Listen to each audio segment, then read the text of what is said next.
आमदार भरतशेठ गोगावले यांच्या आदेशानंतर कशेडी घाटात जुन्या मार्गावरील कामाला गती। मुंबई गोवा महामार्गावरील धामणदेवी दत्तवाडी येथून जुना महामार्ग कशेडी बंगला मार्गावरील वाहतूक 15 दिवस बंद असल्याने पंचक्रोशीतील जनतेची गैरसोय झाली होती।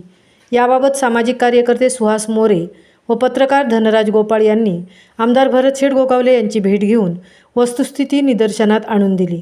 यावेळी आमदार भरतशेठ गोगावले यांनी तात्काळ संबंधित अधिकारी यांना सूचना देऊन सदरचे काम गणपतीपूर्वी पूर्ण करण्याचे आदेश दिले होते।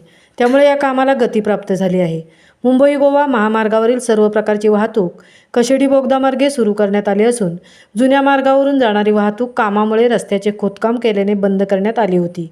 त्यामुळे कशेडी बंगला व पळचील पंचक्रोशीतील अनेक गावांना याचा फटका बसला होता। या मार्गावरील वाहतूक बंद असल्याने या विभागातील नागरिकांना जाण्या येण्यासाठी कोणत्याही प्रकारचे वाहन मिळत नसल्याने ग्रामस्थांची फार मोठी गैरसोय झाली होती।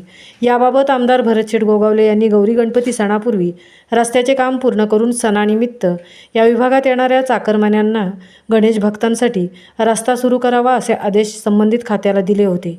या पार्श्वभूमीवर कामाला वेग आला आहे। दरम्यान या मार्गावर धामणदेवी दत्तवाडी ते हॉटेल अनुसया खेड हद्दीपर्यंत मोठमोठे खड्डे पडून महामार्ग खड्डेमय बनला आहे।